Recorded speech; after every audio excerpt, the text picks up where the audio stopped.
Hey, Undisputed listeners. Before we start the show, I wanted to tell you about our brand new Fox Sports app and website, foxsports.com. Reimagined for the modern sports fan.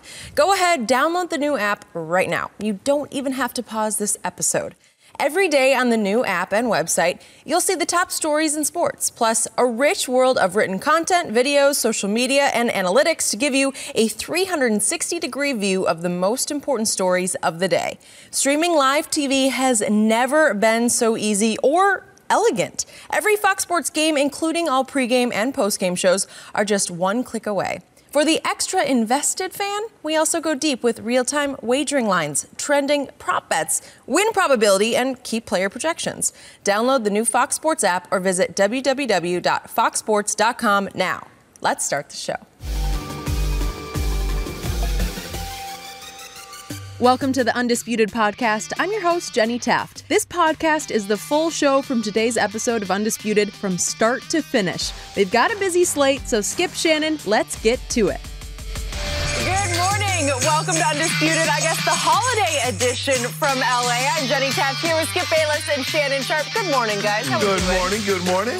Well, I guess LeBron can't ask Giannis to come help him win two more championships. Did you hear what he said? If KD or LeBron want to join me in Milwaukee, what? You don't even want to be in Milwaukee. Huh? When the last time you heard somebody, man, I'm moving to Milwaukee from Los Angeles? LeBron's been chasing championships all over the globe. He may have to chase to Milwaukee. And tracking them down. It ain't what you chase, it's what you catch. And he done called four of them things, too. Got some more coming, too. Nothing against Milwaukee, nothing against the Midwest, but it is this time of year around here.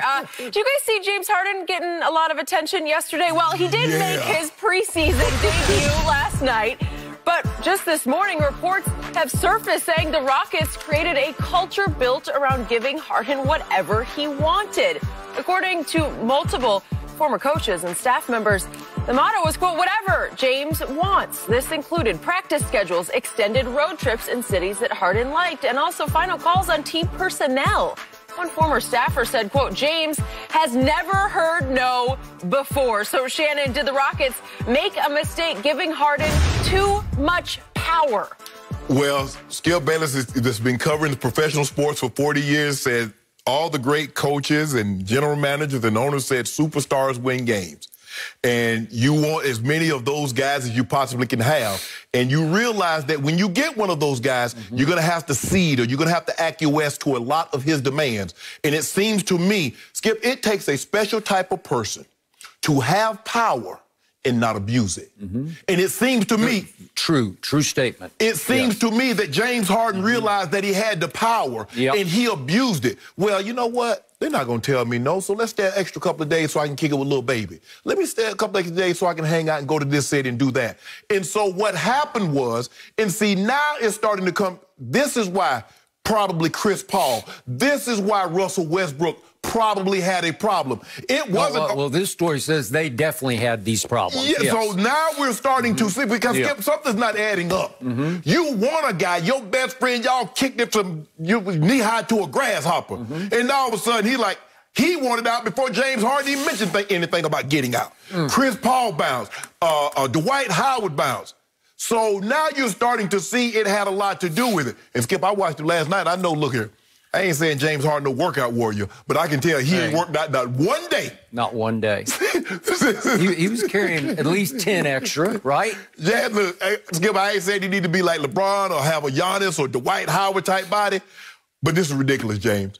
I mean, you are professional. He hadn't even lifted his hand to trim his beard, right? No, man. He had the big old bushy Kendrick Perkins beard going, right?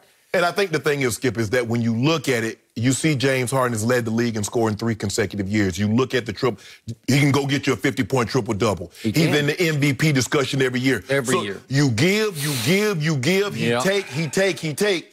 And now, all of a sudden, he's like, well, I ain't got nothing else to take. Y'all ain't got nothing else to give. I want to go.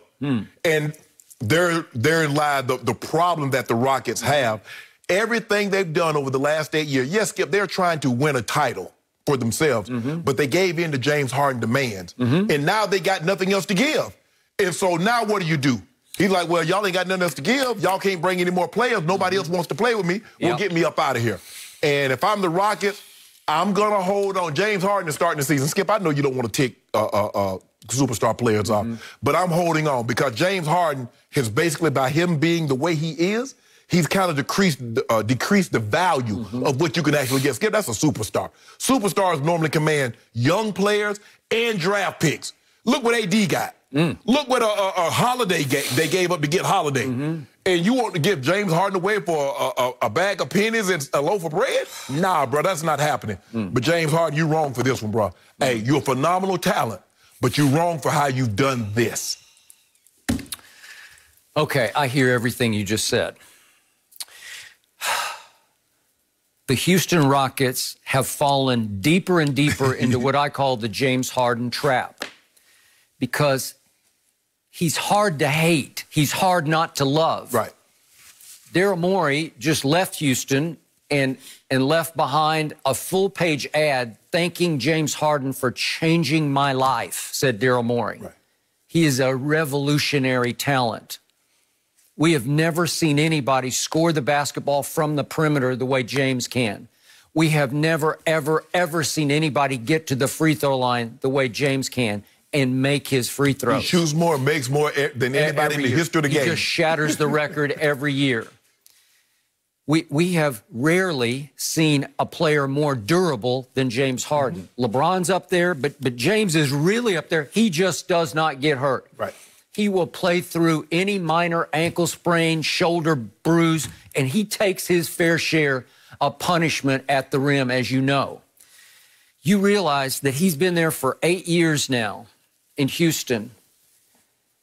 They have made the playoffs all 8 years, and they are the only team in the entire league who has made the playoffs over that span every year. Even, obviously, the Lakers in LeBron's first year missed the playoffs, right?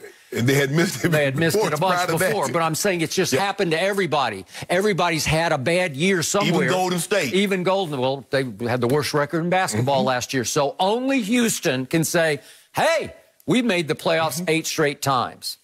Now back to LeBron. Obviously, LeBron has earned the right to dictate within the confines of the Lakers, maybe a practice schedule, an off day. I'm sure he does that. I'm also pretty sure LeBron is not late. I'm pretty sure of that. I'm pretty sure if they say the bus leaves at X or the plane leaves at Y, LeBron is on time for that because I just think that's the way he runs his life. That's just this professional courtesy. And he knows that ultimately that is the first step toward winning. In all the teams I've ever covered, rule number 1, and you've said this many times to me, you have to be on time. Got to be. It's offensive to you as a team leader if anybody is late because they're taking money out of your pockets because ultimately that's why you're going to lose a playoff game is because that lack of discipline can carry over. Right. So that's why Russell Westbrook, according to the ESPN story, last year just fell completely apart with James because he was just perpetually late to bus, plane, or film session. After a while, it drove Russ crazy because that Oklahoma City Thunder operation, it was military-esque, militaristic, if you will. Yes. It was on time or pay the fine. Right. And in this case, there was a bubble incident that's written about in the ESPN piece in which Russ is on time for the film session. It's in the playoffs. Here we go. And guess who's late because he scheduled his COVID test right up against the start of the film session.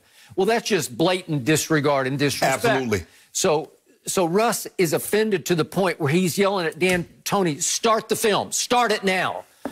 And D'Antoni's saying, I can't because I'll just have to run it back. Do you want to watch it twice? Because I'm going to have to show James the same things I'm about to show you.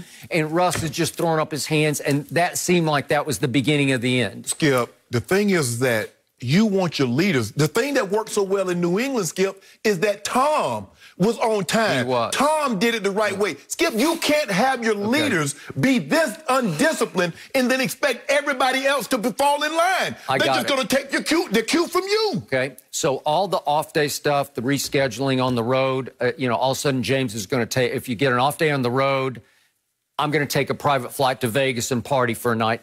I'm okay with that occasionally because the point in the piece was he'll come right back the next night and give you what you point out, a 50-point triple-double. Okay, I'm good with that.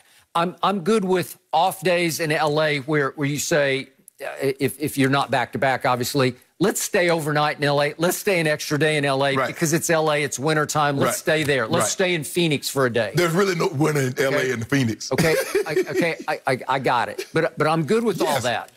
Now let's get back to LeBron versus James Harden.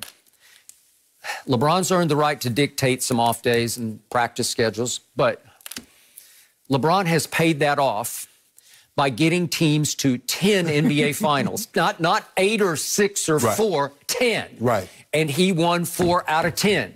That's payoff. That's earning your right to have that power you talk about. Right. James Harden has gotten the Rockets, even though he's gotten them to 8 straight playoffs, he's gotten them to 0 NBA finals, and he's obviously won 0 NBA finals. He has gotten them to 2 Western Conference finals, and what happened in both of them? Flameouts happened, featuring James Harden. So as great as he's been during the regular season, as hard as he played on defense last year in the regular season, he was top 3 in deflections and loose balls recovered last year. All that added up to what? Well, too many Western Conference Finals flameouts that first year, remember, against Golden State back in 2015. In the closeout game, he went 2 of 11 from the floor, 0 for 3 from 3, and he had an NBA record 12 turnovers. 12 turnovers? This is it. The money's on the table. Really? Was that the Golden State game? Yeah. The one he dribbled it off his foot at the end of the game. Yeah. Okay. Then we got too many. There are too many here for me to even go through. But you remember the classic Spurs closeout game. There's no Tony Parker and no Kawhi Leonard playing for my Spurs at Houston in a closeout game 6. And you got beat by 50. They lost by 39 points. And James in that game had 6 turnovers, shot 2 of 11 from the floor and 2 of 9 from 3. Okay, that's who he is. And then the 2018 Western Conference Finals. This is the closest that franchise got to greatness with James Harden. Remember, they're up 3 games to 2, in large part because of Chris Paul III, right? And then Chris Paul, right on schedule, too often has happened to him, pulled hamstring, gone. Right. Starting, that was game 5. Right. And so 6 and 7, James is going solo. Because they end up winning game 5 to put them up 3-2. They did. They're up 3-2. In games 6 and 7, James was a combined minus 32. He shot 6 of 25 from 3 combined in those 2 games. And then, game 7, they was missed like 24, 25 straight threes. They did. Okay. I'm showing you he hasn't lived up to the power that has been granted him, right? Right. So he's been through 4 head coaches. This article says he got Kevin McHale fired, and you want to talk about coming from a disciplined system? Kevin McHale was a superstar for a Celtics team that you love, featuring Larry Joe Bird. Yep. And you don't think they were on time? Of course. You don't think they were disciplined? You don't think they did it the right way? Right. And again, CP3 fell apart because he got sick of James, because James, when he knows it's Chris's turn, James, according to Chris, would just stand at half court and say, okay, and just be nonchalant and spectate the whole offensive possession. But, Skip, that's his thing, Skip. Yeah. He needs the ball, because it's not like he's cutting. It's not like he's setting screens for someone else to get open, Skip. He's just going to lallygag at the 3-point line. Yeah. Okay, it's your turn. I'm just going to sit back here. That's why he needs the ball. So if he doesn't have the ball, it's not like he's a great off-the-ball player. Nope. He's not like Steph Curry or Klay that's continuously moving. He's not sitting backdoor picks for someone else to get the ball. He's like, well, hey, I'm going to do my thing. Hey, he going to call somebody to set a pick for him. Skip, I just think the thing is, like I said, it's different in football because obviously you have your superstars. But like I said, that abuse of power is a special type of person to know I've got this power, but I'm not going to abuse it. And it seems to me James Harden knew he had that power because he had seen them giving to every of his demands. Yep. And Skip, it's hard. The more you give, the more they'll take. So you got to put, Skip, if my girlfriend say, boy, I got to put a limit on what I give, because most people won't put a limit on what they'll take. Well, very few, almost nobody will. And so what did the Rockets do, Skip? Give. James took. Now we got nothing else to give. Skip, what can we trade? We gave up everything to get your boy Russ. Yep. We gave up 4. And CP3. And CP3. So we got nothing to give. So James, I'm like, you ain't got nothing else to give? Nothing? Well, guy, I want to go there.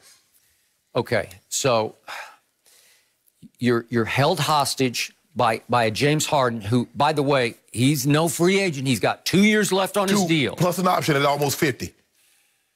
It's a lot of money. And obviously, he's now giving a longer and longer list of destinations for trade demands. I'll go here, I'll go there. Latest is Miami. There was the Sixers. Obviously, there have been X others. Right. I just don't know how that's going to happen, because I do not think that you can, like the Sixers, I don't think they want to trade either of those two young stars. And by the way, I watched them both last night. Doc's, you know, is early going. They look really good to me. They're going to be really good. They're going to be a force and a factor. Miami has a culture in place. How are you going to fit James into the Pat Riley culture in Miami? I don't get that. Pat ain't holding up no flights. No, come on. Because remember, Phil clashed with LeBron over. Remember, because Phil Jackson wrote this book about LeBron, how he wanted to stay over for Thanksgiving, and Pat like, nah, we gone. That means you on the plane also. Okay. I don't know how it would go over. And you can't. How many of your young players do you give up to get James? You're going to give up Bam and Hero? Well, then what have you got? Well, now you're starting over with just James and what? Yeah. Right? I'm looking at what I've given up. And so what happens in a year when he's upset with me when I don't acquiesce to a demand? Now, I've given up Bam. I've given up Tyler Hero. I've given up draft picks. That's what got them in trouble. They've given up everything, and now he wants out. So now where do I go? Because what happened? Hold on. What happened to Skinny James? Right before the bubble, Skip, you remember he got in shape because, you know, we're going to win a championship. We feeling good. That small ball. Where did he win? Where that guy get? I look like that guy ate Skinny James. Skip, he did not look good last night. James Harden has not been working. You mean in appearance? Yeah, in appearance. I thought in performance he looked fine. It didn't look like he was pouting or he played his usual hard. Well, maybe he had an injured rib because that jersey was sticking out a little further than it normally does. Ridiculous. No, I'm with you on that. Okay. Ultimately, I blame the owner of the team for this because the buck starts and stops on his desk. Right. So he's going to set a tone that James is going to be able to take advantage of. So for years it was Les Alexander in Houston. Now it's Tillman Fertitta. And I hate to put the onus on them because they probably have, when they bought, they have little to no knowledge of what's even going on here, but it still starts from the top. Well, Alexander had to skip to his credit. Now, he did have Akeem Olajuwon. So he know, and you know, at one point in time, he and Olajuwon was butting heads, but they made amends and everything went out well. So he know, Skip, I think the thing is that when you come into this business, you have people around you to help you understand that the James Harden, the Kevin Durant, LeBron James, they get certain privileges that other players don't get. And you have to acquiesce somewhat, give in to some of their demands. Okay. But, Skip, when you give in to every demand, to every whip, Skip, the article said every personnel decision was ran by James Harden. The travel play, hold on. You mean to tell me James Harden is going to determine whether or not if we don't have a game on Thanksgiving, what time we practice and what time we eat? And Christmas and flight schedule? You going to get all that? Okay, so here's my solution to them. This is my advice to them, and I'm going to talk about a guy you know and love, Aaron Rodgers. Yes. What was the big shift in Green Bay? They finally decided we can't let him run the whole franchise. So we have to take back some of the power and some of the leverage. So how do we do that? Well, we're going to pick the next head coach post Mike McCarthy. We're going to pick a young head coach that we really like, and we think he can be a star in this league. We're going to pick him and ain't going to consult you. And we are not going to call you. We will call you only after he has been signed, sealed, and delivered. And there's the big bombshell and Bleacher Report about Aaron got a call from management saying, hey, just want you to know we have a new young head coach. Well, Skip, it kind of started. And remember what the quote was? Don't you be the problem now. Skip, you remember it started a couple of years earlier when they fired Alex Van Pelt, his quarterback coach, and didn't consult him. And he was seething about that. He said, you would have thought they would have, you know, conferred with me or talked to me, considering that the relationship that I had and how well he's been I've been playing and how well he'd been coaching the position. Okay. Then they did something that you can't do in the NBA. The Green Bay Packers went right into the draft and traded up in the first round to take another quarterback. With the 26th overall pick, they took Jordan Love. And the message got sent, Aaron, you're on the clock. And you can argue right now that pick was made long-term and short-term because there may have been hope that it would relight the fire under Aaron. Right. Well, has it? Yeah. Yeah, Did Aaron that said, work? well, I got the power back now because he looked like he's about to win the MVP. He said, well, see, I will get my power back. Okay, but they're saying, hey, maybe it worked. Right. Maybe just having that kid just sitting there in the quarterback room looking over his shoulder from the sideline, maybe it propelled him back into a focused, disciplined, a lockdown mentality that they didn't have for the last 3 years. You can't do that in the NBA. That's why I say you can't have somebody behind James about ready to take his job because it just doesn't work like that. What are you going to do? You got Patrick Ewing arguing and all of a sudden you draft Shaq? I mean, it doesn't work. Exactly. Okay, but there is a way that you take the power back and you just say, like it or lump it. This is the way it's going to be. Yeah. And you crack down and you change the rules and you say, you're under contract. You're going to have to like it. Now he can go AD as AD was that 1 year that he was stuck in New Orleans. That's the problem with this league, that superstars can then just sort of pout/quit. Well, the one thing he can't do, that's one other thing I noticed, Skip, is that when they take that, James Harden got a healthy payroll. I don't know if people know this, but James Harden, he likes nice things, Richard Mille watches and Lambos and Ferraris. And he got, he got a nice little payroll. He got, some kids in college. You know what I'm saying? Figuratively. Yes. But you know what I'm talking about. I got it. So it ain't James Harden ain't missing no checks. He's not missing no game. When you making that kind of money, he's probably making what, $300,000-$400,000 a game. Yeah. Skip, he's not missing that. Okay. So what did I see last night? And I did watch most of the Rockets game. I saw a team that, believe it or not, I think can be a little better than last year's team. Yeah.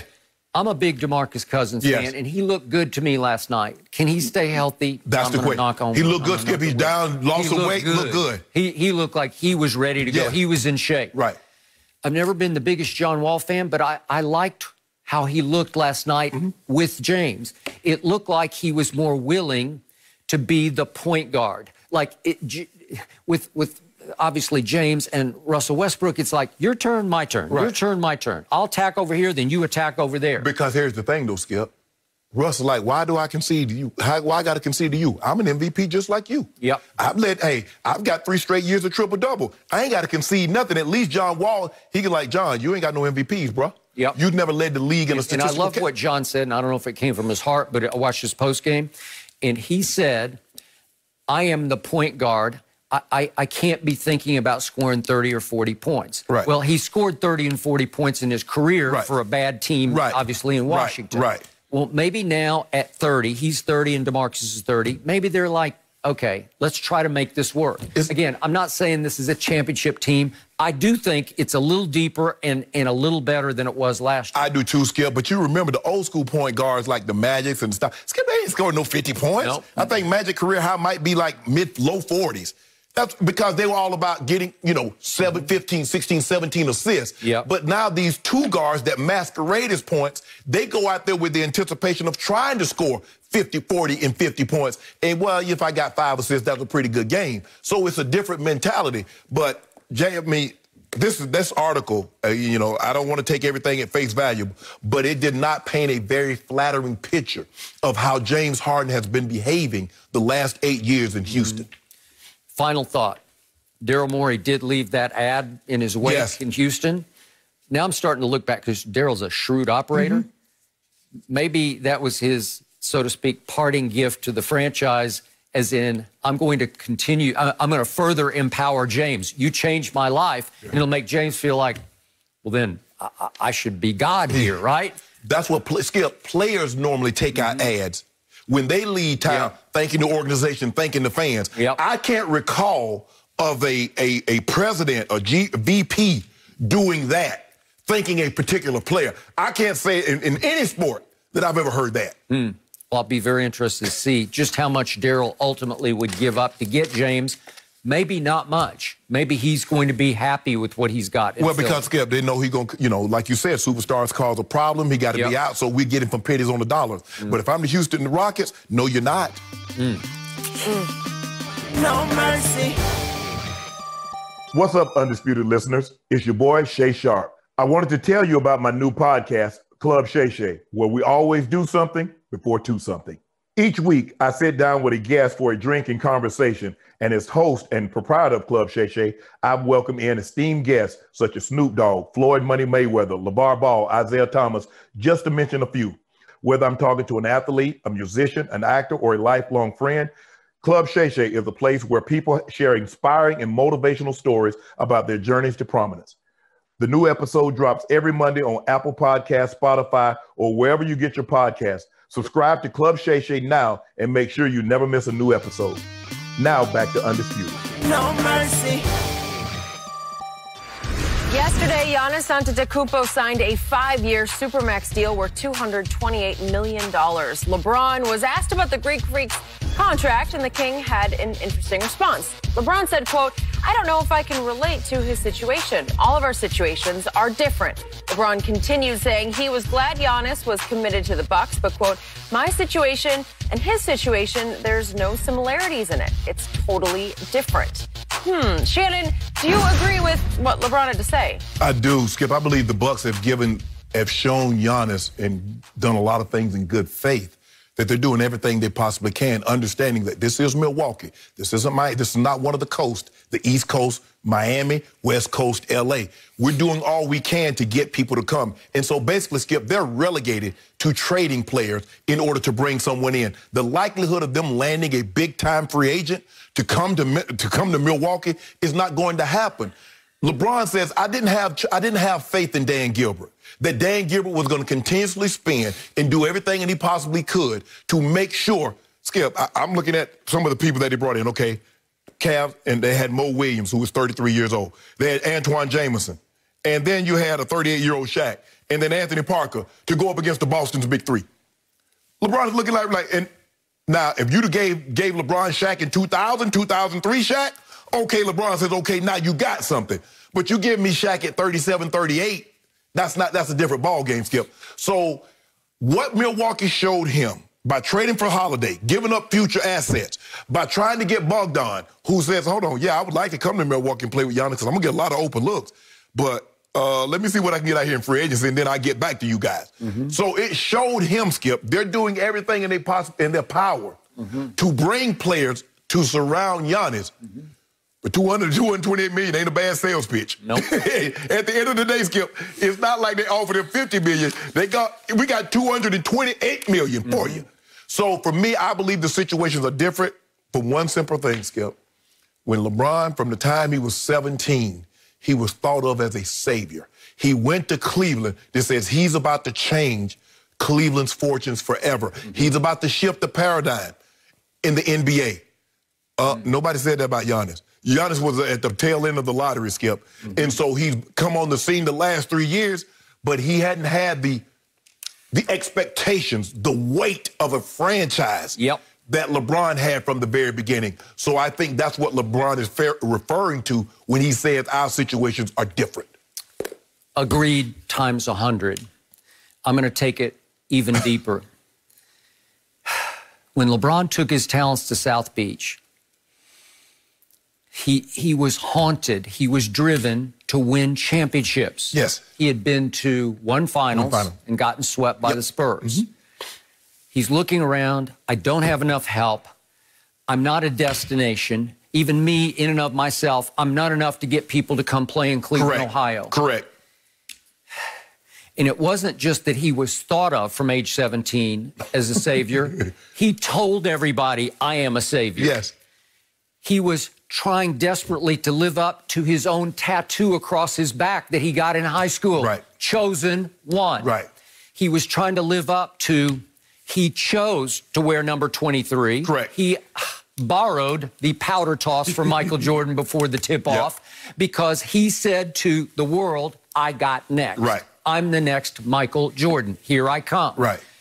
Well, now you're entering your 8th season, as is Giannis at this point, and you're saying, man, and I did not blame LeBron 1 ounce or 1 second for saying, I got to take my talents to South Beach. Right. I need to join forces with Dwayne, who was like a big brother to him, and they were very close, and Dwayne helped show him the ropes. This is how you do it. Yeah. This is how you control your emotions and win championships. D-Wade loved him. He loved LeBron like a brother, but he wasn't willing to leave South Beach to go to Cleveland. No. Because he was a free agent just like LeBron was. And obviously, Chris Bosh was a perennial all-star in Toronto. A 2010 guy. Gifted scorer and rebounder. Okay, so no problem with that. But Giannis just showed you who he is and who he is not. Because Giannis never said, I'm the next to anybody, did he? No. He's always a reluctant superstar, right? He sort of came from nowhere from Greece, and all of a sudden, he sort of wakes up and says, wow, I'm really good. I'm long. I'm 7 feet tall. He's not quite 7 feet, but he plays like he's 7 feet tall. And, boy, I can run. I can dunk. I can block shots. And wait a second, the media loves me. All of a sudden, he became the national media's darling because he is a PER prince. Yes. Player efficiency rating. He's going to own it, dominate it. He's won it the last 2 years, led it the last 2 years. And all of a sudden, he's won MVPs back to back, and he was the Defensive Player of the Year and the MVP last year. And I just think he woke up and said, I don't need to take my talents to South Beach. I don't want to go join forces with anybody. Right.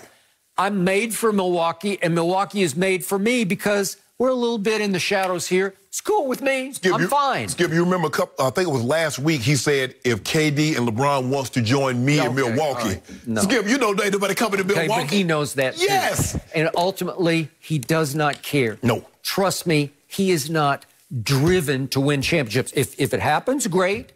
And he said something at the end of his media session yesterday, let's get it. And it was so half-hearted. It was so inauthentic. It didn't ring true to me. Yes. It wasn't like, you know, there was none of that going on. It was just, let's get it. Oh, okay, here we go. Yeah. He just, they're going to be good. They had the best record. But what has happened to him the last two playoffs? What have we seen right on schedule? Right. Shrank. Right? What happened? They go up 2-0 on Toronto. 2-0 on Toronto in the conference semifinals. And then what happened? Toronto built a wall across the lane with big bodies. Your new guy, Marc Gasol, Ibaka, you know, Kawhi. They just said, no, you can't come in here. Siakam can't come in here. You got to shoot 10-foot jump shots. I don't have that. I don't have that part of my game, right? I can't shoot free throws. I can't shoot 10-foot jump shots. You're in trouble. And Toronto won 4 straight, and that was the end of that. Yes. Then last year, they just about got swept by the Heat, right? Yes. Okay? Because he shrank, because there's a way to nullify him in the postseason. So is he a superstar or not? You know, what's the Milwaukee slogan that they use? Fear the deer for the Bucks? Yes. Well, when it comes to the playoffs, it should be fear the deer in headlights, because the biggest deer goes in headlights. Right. And he doesn't have the game it takes to take you one more step to the next level. So they're working hard. They're doing the best. The Bogdanovich thing fell through. Okay, we get it. But they got Drew Holiday. He's a nice player. Again, he's made one All-Star team a long time ago in Philadelphia. He's a good defensive player. He's a very good defensive player. So you still got Brook Lopez, and you still obviously got Chris Middleton, who's an All-Star.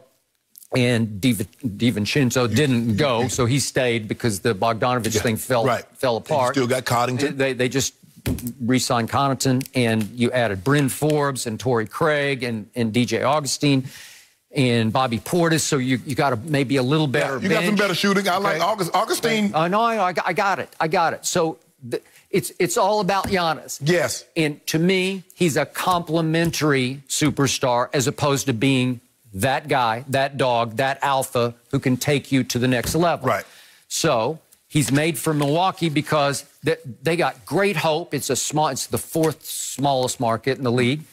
And they're very happy. He should be very happy. He got huge security money, right? Yeah, that's generational. Well, you're talking generational wealth, okay? That's like 2 generations, maybe 3, okay? And yet You look at it, LeBron had to chase. He needed to chase championships. He set himself up to chase championships, and then he went to L.A., and here we go. And I'm good with it because that's who he has to be. Skip, if you listen to LeBron, when LeBron got to L.A., he says, I'm going to put this team back to where they're used to being. It's winning championships. Yeah.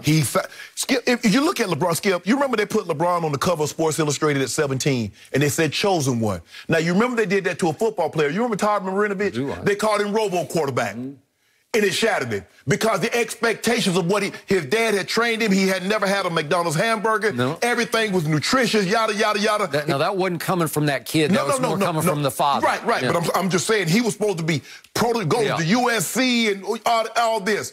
But the expectations, think about the expectations that we've seen placed on LeBron James' shoulders since he was 17. He welcomed, he embraced. Yes. Okay, and I'm fine with that. Yes. But you got to back it up. Yes. And so you got to chase. You need to go to Milwaukee, and then when Dwayne looks like he's on his last knees or legs, you got to go back to Kyrie and Kevin Love, and then you need to go get AD to come to L.A.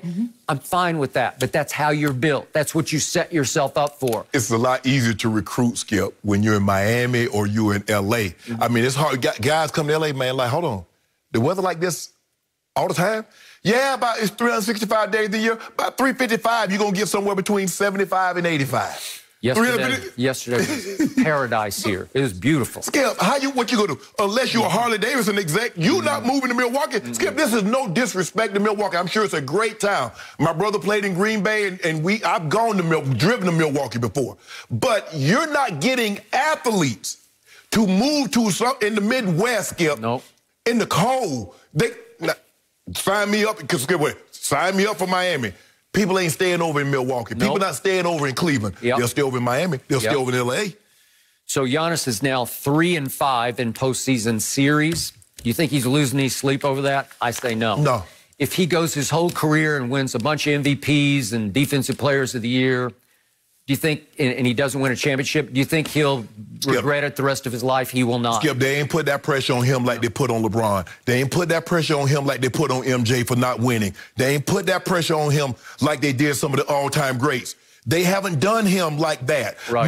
Maybe Skip, because they don't, he's from Greece and, we don't know how to approach it. But they put pressure on LeBron James. They put pressure on Michael Jordan. But again, I'm glad you brought up Michael Jordan because obviously Michael said, I go nowhere. Like he scoffs at this whole notion of superstars joining forces. I got drafted by that team. I'm going to win championships for that team. I don't really care who you put around me. I'll just figure this out. Right. That's not what Giannis is doing. He's just happy to be there. Yeah. Right? It's not like he's saying, watch what I do in Milwaukee. There was none of that yesterday in his media session. No. No. He got his work cut out. Because I don't know if he noticed, but they building a juggernaut up there in Brooklyn. They're assembling something up in Brooklyn. I don't know if you've been paying attention. Maybe he hadn't seen it yet. Yeah, and Doc thinks he might have a juggernaut in Philadelphia. It got a lot harder in the Eastern Conference. Once KD came to the East and is healthy, and Kyrie, if Kyrie can, stay on the straight, do his, and Doc, it's not going to be what it was the last couple of years where Giannis is winning 65 and 66 games. No, bro. The East is a lot more difficult. There's still a Boston, and there's still a Toronto, and there's definitely still a Pat Riley, right? In that group down there, right? And teams are starting to fit. Skip, it's easy because you're in the playoffs because, they play Milwaukee one day, and then they got Brooklyn, you got Philly.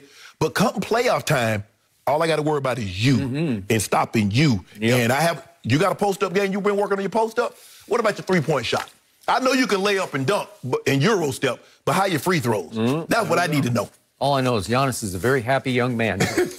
Yes, very, very $228 million happy. Every time I say those numbers, woo, must be nice. Okay, I want to talk about Mahomeboy for you, Shannon. Patrick Mahomes and the Chiefs find themselves as 3.5-point road favorites against the Saints on Sunday, according to Fox Bet Sportsbook. The Saints are coming off a loss to the Eagles, while the Chiefs have won their last 8. So, Shannon, are the 3.5 points too high, too low, or just right? Skip, given what I saw Sunday, and going back and looking at it, Skip, and I did some, and I looked at it, I was like, okay, the Saints, prior to losing to Philly, they won 9 straight.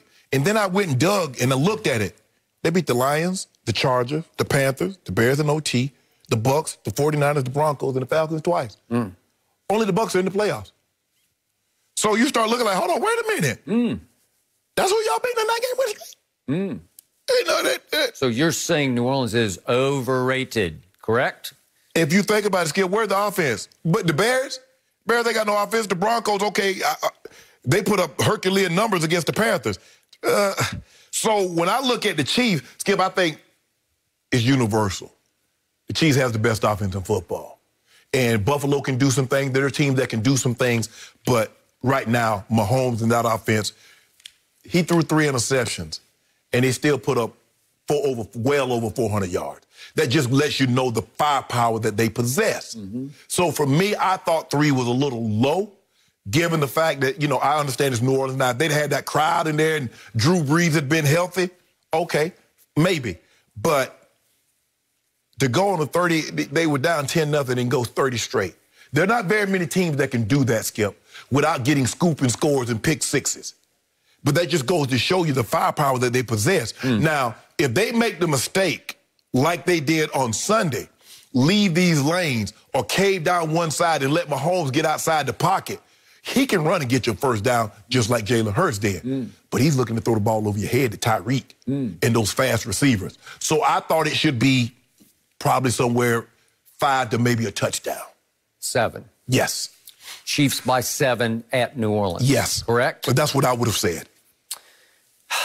I believe this pick should be closer to pick-em.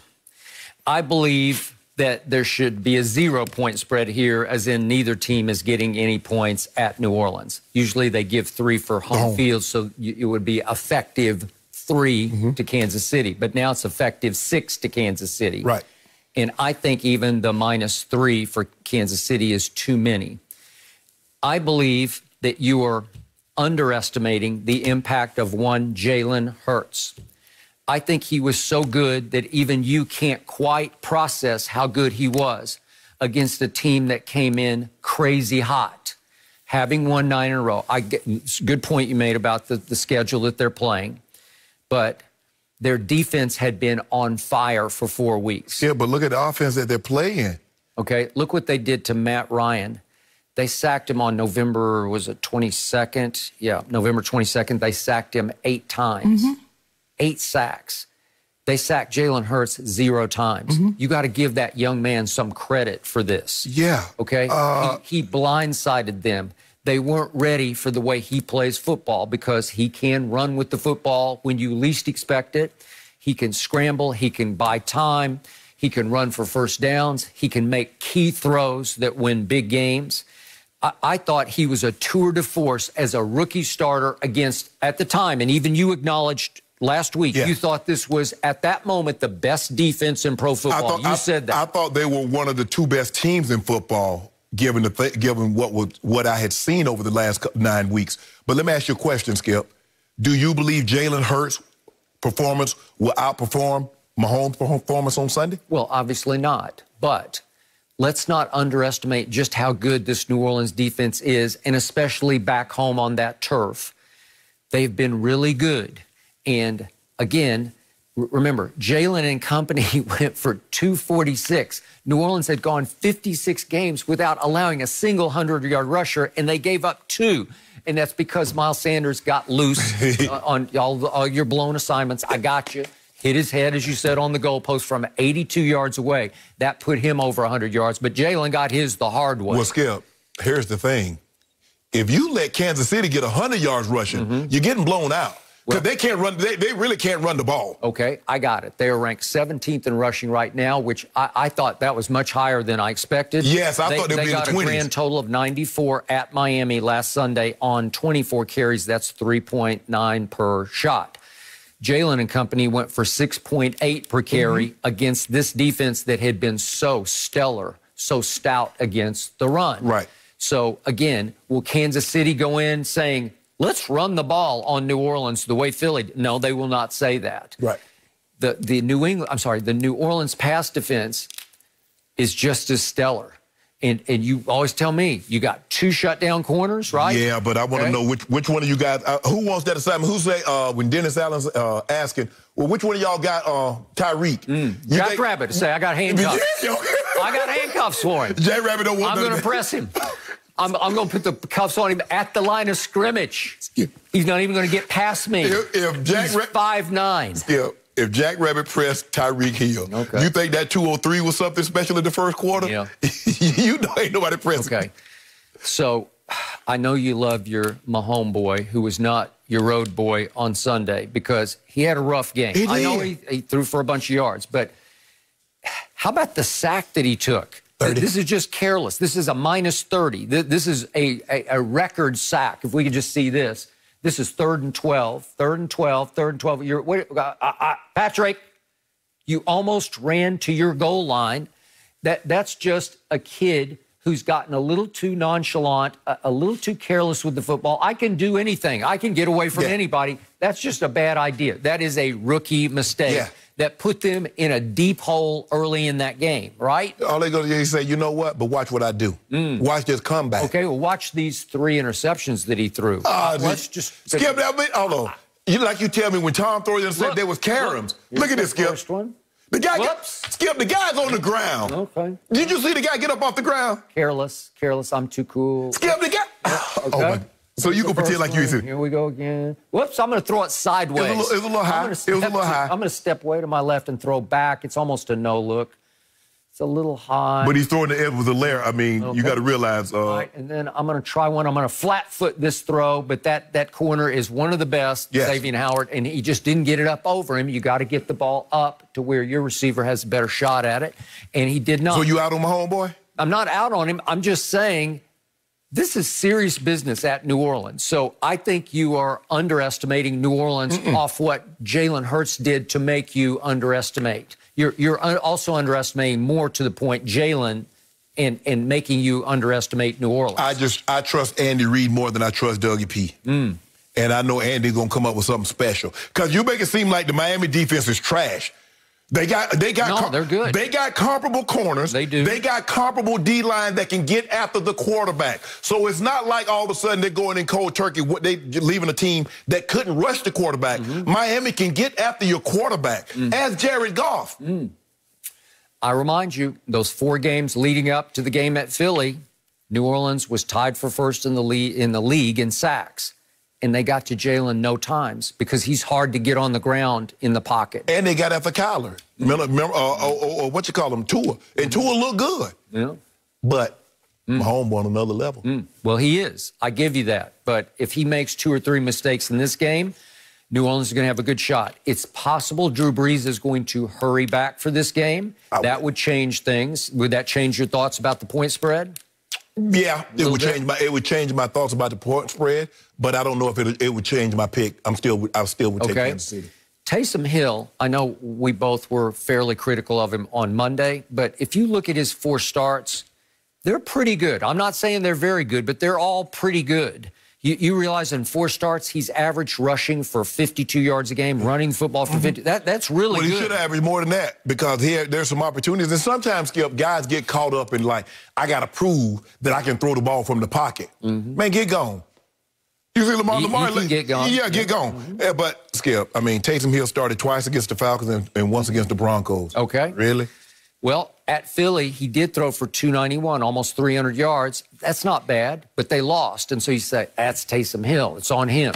Well, okay, but he hit a QBR 65, which is still 15 points above average. So it was decent. It was pretty good. So he had a good one. Yeah. And my homeboy threw 3 picks and still had a higher QBR than that.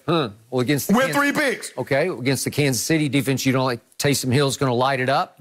Oh, you make think so? Some plays. Yep. Oh, yeah, he should. Yep. No, I think this should be a pick'em game. I see 4 bills for my homeboy. 4 bills and 4. Really? Yeah. I got due on it. I'll take you say 400 plus. I'll go 1 case of due on that right now. 385. 385? Yeah. What are you talking about? We gonna have 380. You just said 4 bills. Why should I? Because you know what? Because this is what we're gonna do. We're gonna have like 350 in the 4th quarter, and we're gonna be up, and so we might just run it out on them. I'll go 4 bills right now. I'll do it for 4 cases, actually. No? No? Give me 350. 350? 350 for 3 cases. Well, why would I do that? You just said 4 bills. Hold on. That's the New Orleans Saints. You just told me they sacked. You said it. I didn't say it. They the Saxon Saints. Yeah.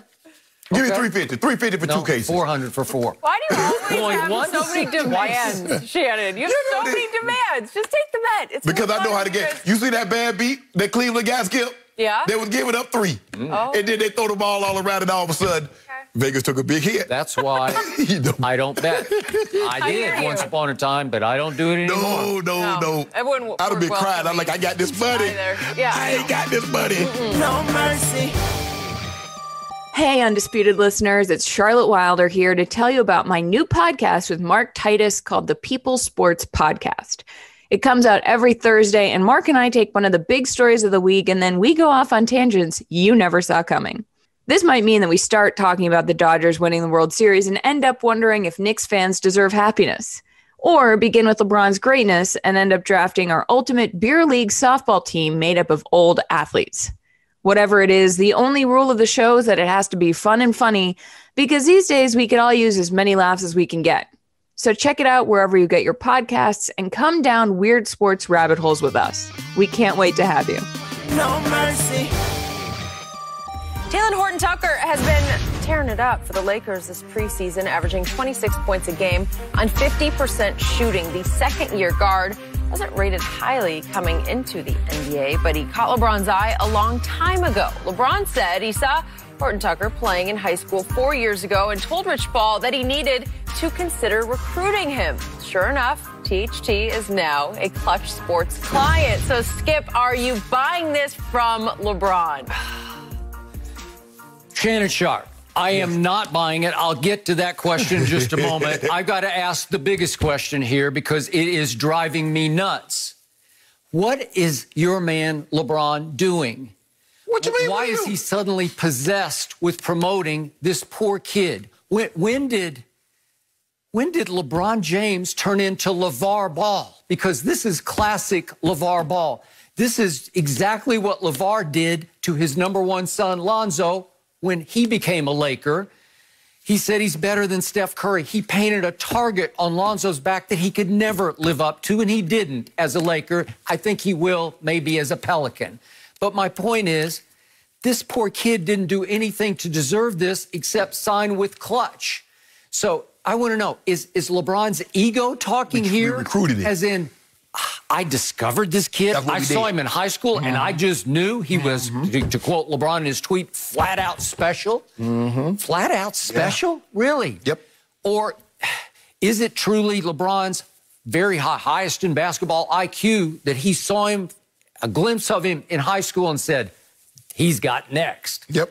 I find that hard to believe. So let's go back to Simeon High School. I worked in Chicago as the columnist at the Chicago Tribune, so I know it's rich basketball tradition. They got some studs come out of there. Derrick Rose went there, and Jabari Parker, and Nick Anderson, and even Kendrick Nunn, the kid who's playing so well for the Heat right now. The kid that might have been better than all of them, he ended up getting killed, I think, in 1986, was Ben Wilson. He was. I agree. May he rest in peace. So when this kid, Talen Horton-Tucker, was there, they were pretty good. They did win the city championship, but they weren't a state power. They weren't a nationally known power. Right. So I'm having a hard time believing, I could be wrong, but when would LeBron lay eyes on him at Simeon? Why would he suddenly be watching a Simeon game? And how would he be watching a Simeon game? Because Bronny wasn't of age yet to be playing against him in AAU or whatever. Nope. And when THT, as we're calling, I can't wait for the TNT promo. THT. THT on TNT. That's coming next, Yeah, right? that's coming. Okay.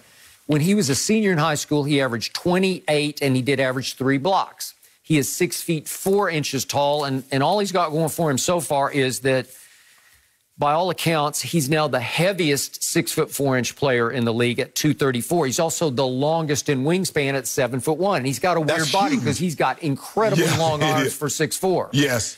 Okay, so was he highly recruited coming out of high school? He was not. So LeBron's basketball genius kicked in, and he said, how was he watching Simeon to start with? I don't know, but he said, that kid is special. Rich Paul, go get him. Go get him? Well, nobody else was going to get him. Illinois did recruit him, but he chose to go to Iowa State. Right. And he was okay at Iowa State. he averaged 12 and 5 in his 1 year at Iowa State. Is that flat out special, 12 and 5?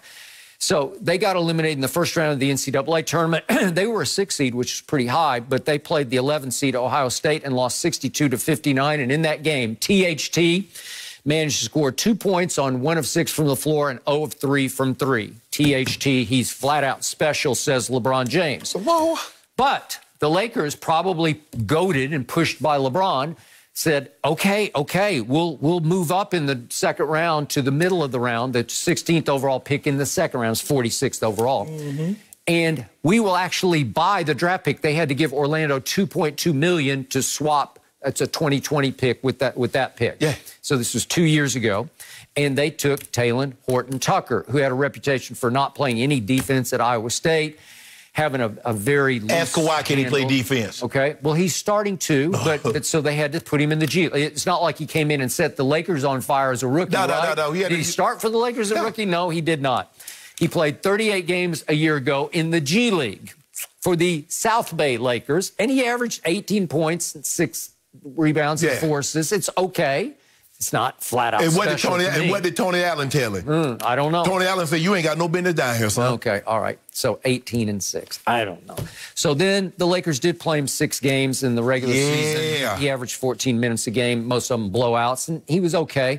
But the problem is that he shot 30%, about 30.5% from 3 at Iowa State in that 1 year, and 30.5% from 3 in the 38 games in the G League. So not much of a shooter. He shot 31% in the regular season from 3 for the Lakers last year. That led to the playoffs. Well, he did play in games 4 and 5 against Houston, but they were runaways. Gave us quality minutes too. Okay, quality minutes, just in mop up, and he did okay. He averaged 7 points. No, that first game wasn't no mop up, Skip. You saw him coming there in the second quarter and give us some quality minutes, going to the bucket. Okay, going to the bucket. And he is kind of slithery. He's actually kind of Harden-esque to me. He's got that kind of body where he kind of slithers in with more power, and he packs more of a wallop than you think at the rim. So I will give you that. But is LeBron just promoting a clutch client toward a big payday? No. Is that what we're doing here? This poor kid, how can he live up to this? Easy, just go out and play. That's what LeBron did. LeBron said, just play. Lord, that's all you got to do is just play your game. The money gonna come. Kid a break. See, Skip, that's what we do. We find these hidden gems. See, James? I mean, how do I make money now if I invest in Google, if I invest in Apple? But see, if I'd have got in on the ground floor, when Google, like some of these other guys, or got in on Ring. So THT is now Google / Apple. Google, Apple, THT. That's not what I'm saying, Skip. LeBron bought low and will sell high. Yeah, but Skip, I'm just saying, it's easy to say an AD or one of these skill goes to one of these big schools and he's all world. Okay, we get that. Well, I didn't even see AD coming when he was at Kentucky. Not this offensive AD. guy. No, I mean, you knew he was going to be different. Skip, he was averaging 4 or 5 block shots a game. But I didn't see the shot. Not this offensive guy. No. But, Skip, I think sometimes you have to, and I think that's what the really good general managers can do. They look past the obvious. It's easy to say, okay, Shaq. That's easy. Well, hell, Tim Duncan. But can you... I didn't even really see that Duncan coming when he stayed 4 years at Wake. But right? Skip, he was a double-double guy even in college. I got it, but he was... he played without a lot of passion. You couldn't really see much drive and desire. You still don't see no emotion. He had drive and desire. He did. Yeah. So, Skip, sometimes you got to see past the obvious and says, okay. And I think THT. I like that old Talen Horton. THT on TNT. I can't wait. Skip, I don't know why you don't want to get LeBron's look. You know LeBron is a student of the game. You know he's a savant. He's LaVar Ball. No, he's not. He can't help himself. Skip, the man got like 40 TVs. He's watching all kind of stuff. Okay, how many Simeon games can you see on TV wherever? You only see one. He only see one. Right? Skip, I remember the first time I saw Usain Bolt. I saw him in high school, like a 14, 15-year-old, and he ran a sub-20, 200 meters. Okay, you just compared TNT to Usain Skip, Bolt. I'm just saying, Skip. Okay, I got it, but that's easy. That's like, what? So, wow. You see it one time and you say, that's flat out LeBron say he saw it one time and say, Rich, you need to look into that. Huh. Well, maybe now he's trying to make it good by promoting it into existence. Or as LaVar said, he's trying to speak it into existence. We don't need to promote anything. All the kid needs to do is go play hard. Just like Caruso, you're going to get a few good minutes. Go play hard, and good things are going to happen. Skip, ain't nobody say the man going to be LeBron or KD. But hold on. You just hype for every time, ever since the Lakers put out the Houston Rockets. All you talked about was Daniel House. Are you saying Daniel House? Are you saying he can't be as good, if not better than Daniel House?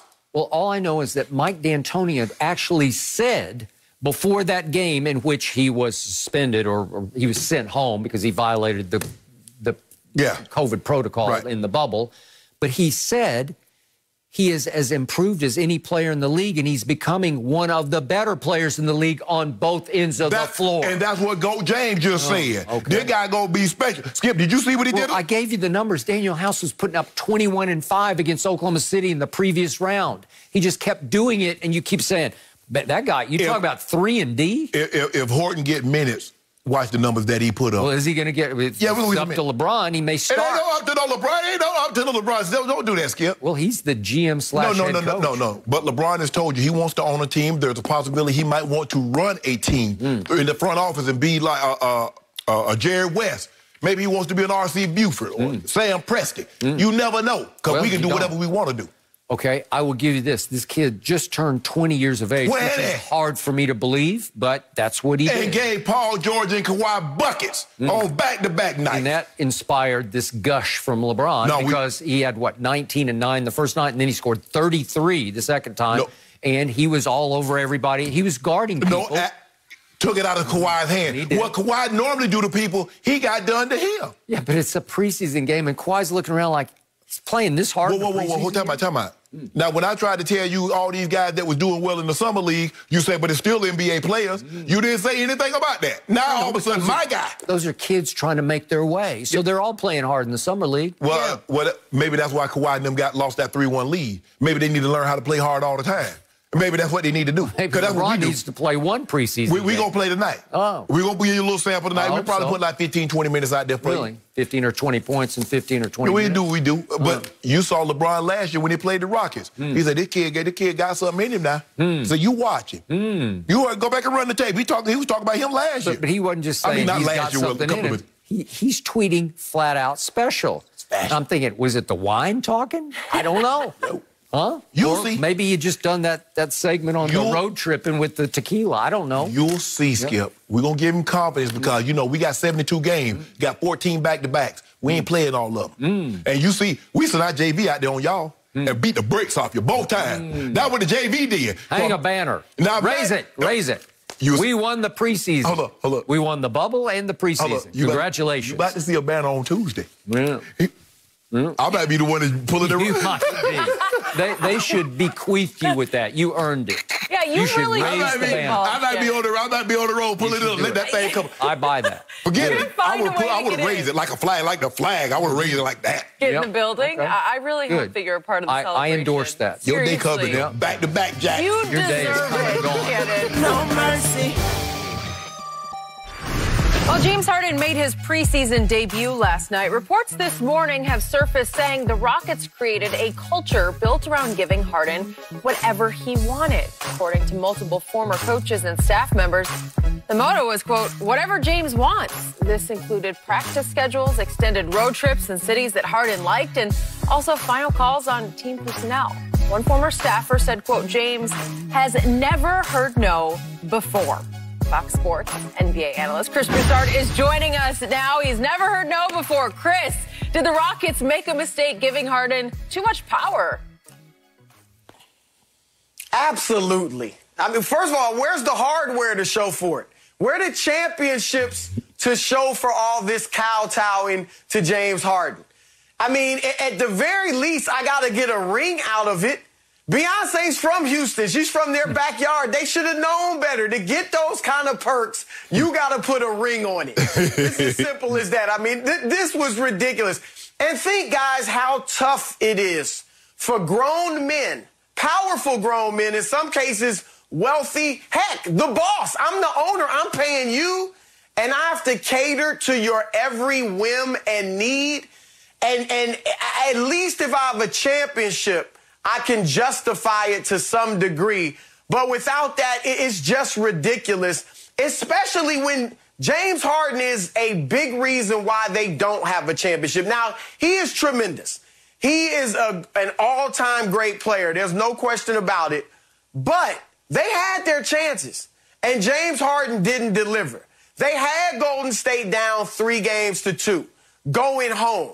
And James Harden, I know Chris Paul got hurt, but still, I just needed one game, and James Harden didn't deliver. They had Golden State without Kevin Durant after he got hurt, and James Harden couldn't deliver.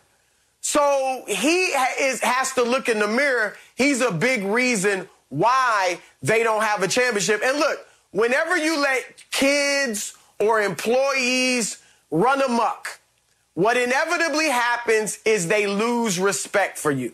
And James Harden is showing the amount of disrespect he has, or the lack of respect he has for the Houston Rockets right this very moment. Showing up to training camp late while I'm partying with Lil Baby and I'm flaunting it on Instagram and social media. He has absolutely no respect for the people in authority in Houston.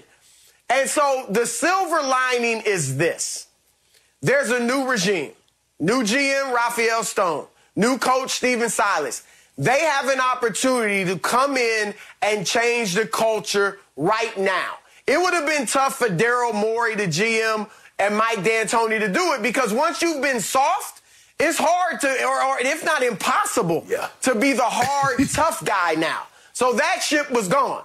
But now Stone and Silas can come in and say, James, look, every unexcused absence, we're fining you.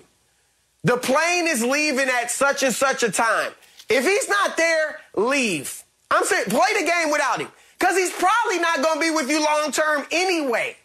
And so at least set a culture and get the respect of the players that are there so that you can move on with a championship culture. This type of mess doesn't go on in Miami.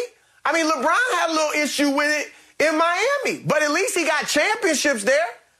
And so they absolutely made a mistake by letting Harden just run roughshod over the organization. I don't think they made a mistake. Yeah, I think James Harden took advantage of a situation, and that's normally what happens. If I get Skip, and being a professional athlete, Skip, I can sign 1,000 autographs. It's the one that I don't sign that makes me a butthole. Mm-hmm. James Harden, they gave James Harden, and and he took and took and took. That's why Chris Paul wanted out. That's why Russell Westbrook wanted out. That's why Dwight Howard wanted out. James Harden took advantage. And Chris, we were talking about, Skip and I was talking about this earlier. It takes a really special person to have power and not abuse it.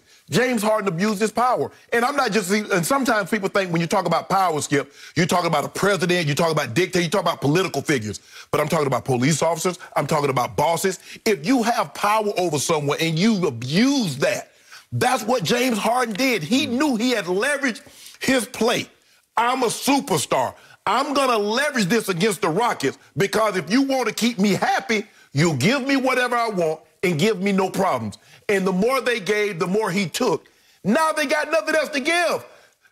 Chris, what can they trade? They traded all their draft picks to get Chris Paul. They traded all their to get Russ. So what can they give him now? Now he has nothing to give, to take from them. He won't out when he put them in this situation. James, this is you. And Skip, even though he abused, the problem that I got now, how he show up like this here, Chris? You see James Harden last night? That's a 52 jersey. James Harden, look, if you don't want to be there, but at least show up in shape. At least do the right thing. Don't be unprofessional all the time. Man, this is unacceptable. I would have a problem with this. I would have a problem if I was in the NFL or NBA. Don't do this. Your time isn't more important than mine, bro. Just get here on time. You want to go, hey, I ain't got no Skip. Hell, I'm going to ask him to take me with him if he going somewhere to Vegas and hang out. But when it comes to these meetings, Skip, when it comes to being on the plane and the bus, bro, be on time. Yeah. That's all we asking. All you want to fly and go, hey, Jordan flew out, Skip, like you said. Skip said, I ain't got a problem with it. I don't have a problem with it either.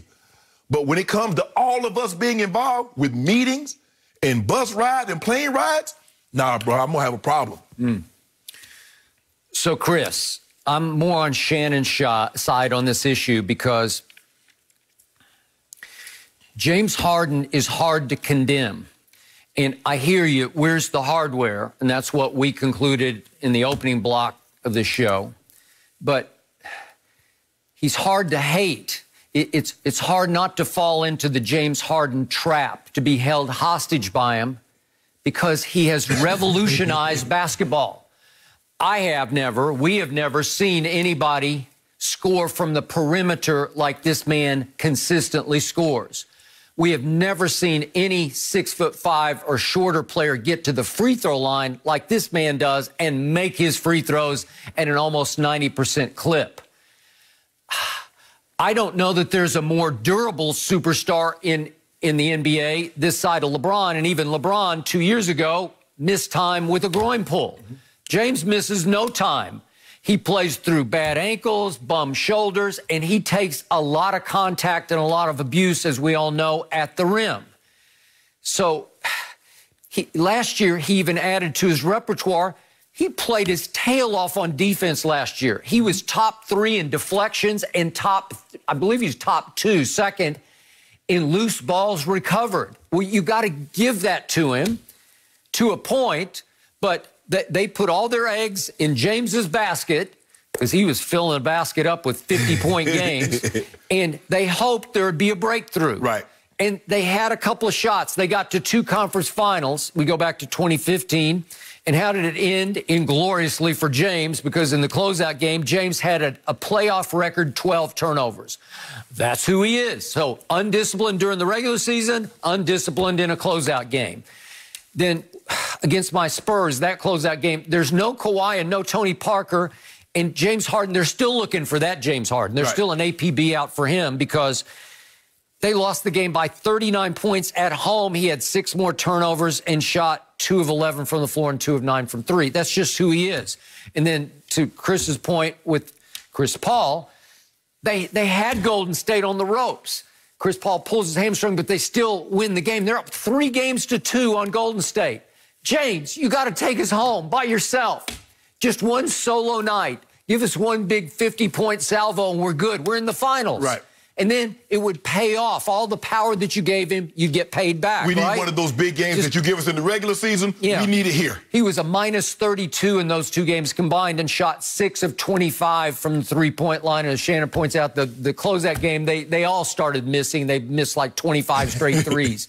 Okay, that's who he is. So I'm with Shannon on this part. I can live with the LeBron-esque, let's practice this day instead of that day. Right. If we need a day off on the road, it's up to the leader to say, okay, and I'm good. Yeah. If LeBron wants to do that, I'm totally cool with it. I am not cool with all this missing meetings, but being late for buses, late for planes. Right. No, you can't do that, because that's how you lose playoff games. That destroys the unity and discipline and dedication of an entire team. Yeah. Okay, so that's where I draw the line, but they're still in the trap, because, Chris, my final point is there's only one franchise in the entire NBA that has made the playoffs 8 straight years, and it's that guy's team, because of that guy. Mm-hmm. But do they have hardware? They have exactly none. Right. LeBron got his teams to 10 finals and won 4 of them, and James got his to 0 and 1, obviously 0. So fire away, Chris. Well, that's the difference. I mean, LeBron, we know he's gotten perks, and you talked about practice schedules and things like that. But he delivered championships. Michael Jordan goes to Atlantic City during the playoffs, but he delivered championships. That's the difference. And James Harden, because he hasn't delivered the rings and because this is the culture, he's run other stars out of there. Yes. They were a really good team with Chris Paul. We know they had Golden State beat with Chris Paul. And he ran Chris Paul out of there. He ran Dwight Howard out of there. And now Russell Westbrook out of there. And that is where the problem is. And the other thing is this. On the court, one of the problems Chris Paul had with Harden was that when Harden wasn't involved in the play, and it doesn't take a basketball genius to see it, he really doesn't even get involved in the offense. Mm-hmm. He's standing around at half court and, you know, rubbing his hands or just watching. Yep. At least be a decoy. Those little things could make us better. And you guys know this. If this was going on in Sacramento or, you know, Orlando or someplace like that, that's one thing. Houston is not this bad franchise that's never seen winners. Right. James Harden isn't even the best Rockets player ever. Nope. Hakeem Olajuwon was there. They had Moses Malone there. They've won championships and been to the finals when they didn't win it. And so there was just, to me, no excuse to bow down like this. Sure, all superstars get some perks, but when it goes that far, that's when it rubs other guys the wrong way. So, Chris, sum this up for us. There's only one way, to me, that you're going to get out of the James Harden trap if you're the Rockets. You're basically going to have to give him away. Would you do that? I would not. I would not give him. I would stand firm as they are right now and demand my, young star and horde of draft picks. And Harden's got enough pride where I do think he'll play and he'll play well. Yep. And look, I think this is a long shot, but if they went out there and started hot, they got a tough schedule early. But if they played well, maybe off to a 9-3 start, John Wall's the old John Wall, Boogie Cousins is playing well, maybe that would convince Harden, you know what, we do have a really good team. Maybe we can contend or, at least be a viable playoff team. So I would not give him away right now. Here's the other thing, guys. Does this lessen his trade value at all? Maybe that's why Daryl Morey's not willing to give up at this point Ben Simmons. Because Harden would come there and Morey would have to kowtow to him again. Maybe Brooklyn with Mike D'Antoni on the bench doesn't want Harden quite as much as we think, because how would this go on with Kyrie Irving there? You already have to deal with Kyrie. Wait a second. Kyrie doesn't want a coach to begin with, and if you had James and Kyrie and Kevin, they don't need Steve Nash, but right? Chris, if you think about it, look at what the Clippers had to give up to get Paul George. Look at what Milwaukee gave up to get Holiday. You think I'm going to give up less than that for you to get James Harden? Look, think about the package, the draft haul that the Clippers got for Paul George. Unless he's more trouble than he's worth. I don't care how much trouble he is. Right. He gonna play for me. You got one choice. Play for me or lose this money. Yep. And James Harden got a big old payroll, Chris. No mercy. So get this, guys. LeBron and Anthony Davis are coming off a championship but aren't in the early lead to win MVP. According to Fox Bet Sportsbook, Luka Dončić is the preseason favorite to win MVP. Giannis is second and Steph Curry is third. AD came in at fourth and LeBron right after him at fifth. So, Shannon, are you surprised that LeBron is all the way down at 5? No, I'm not. I think people 72 games is going to be a condensed season. What's the likelihood of LeBron playing all 72? What's the likelihood of him playing 65? I think he'll probably be somewhere around 58 to 60 ball games, Skip, which would greatly hurt his chance of winning the MVP.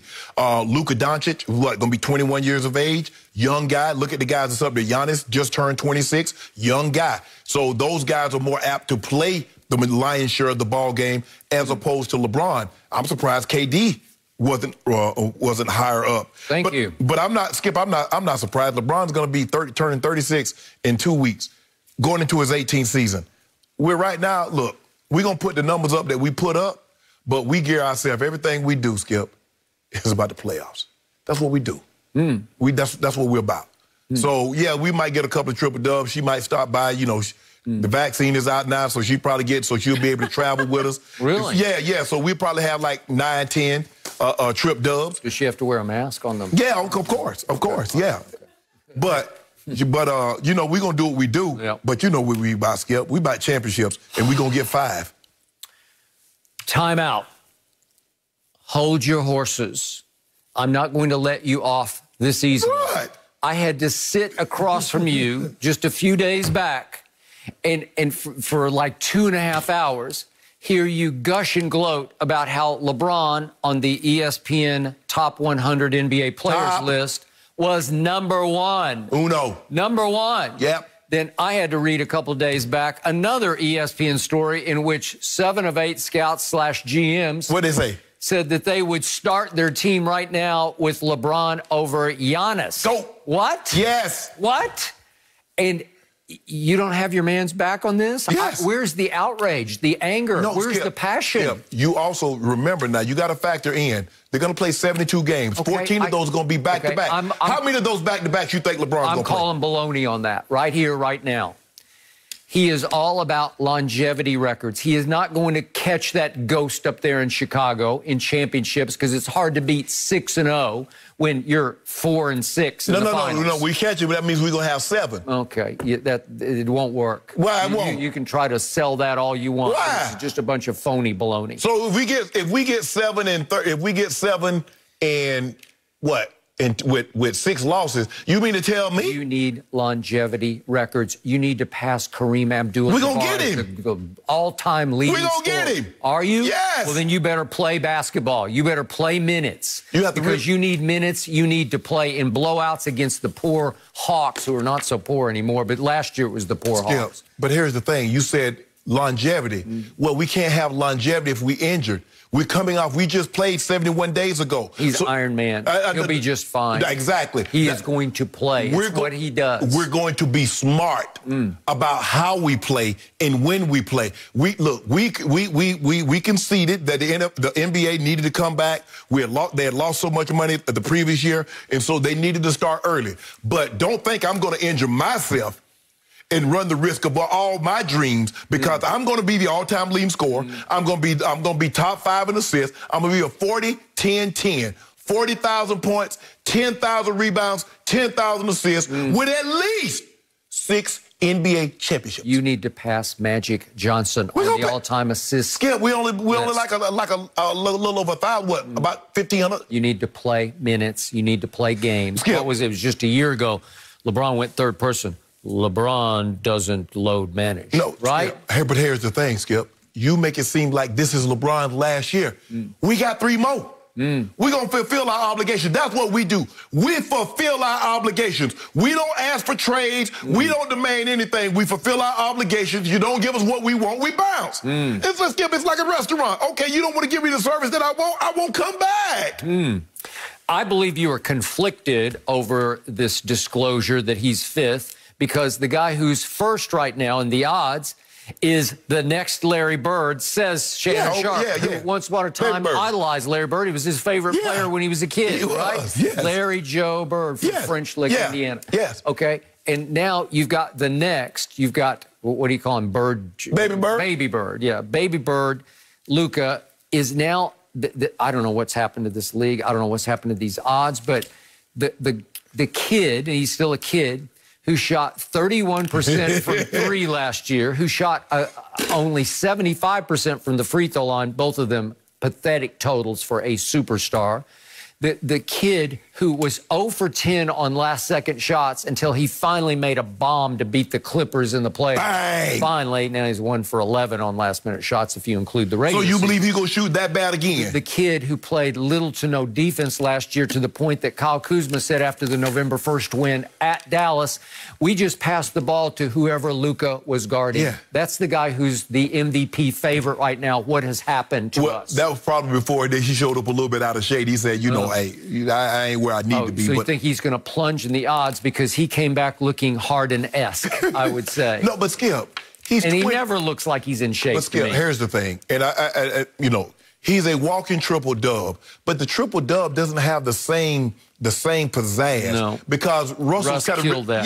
You can't have 42 triple-doubles in an 82-game season, average triple-doubles for 3 straight seasons, and then expect it to have the same. The mystique of the triple-double at 6 feet 3 inches tall, and this kid's 6'7". Skip, you remember the 1,000 man, he rushed for 1,000 yards. The 1,000-yard NFL rush season used to mean something. Well, when it was 12 games, and even when it went to 14, not 16 games, got every 64 yards a game, and he get 1,000 yards. That's not how we met. So now the 1,000-yard rush season, triple-double, because we get guys, Skip, like, he got a triple-double.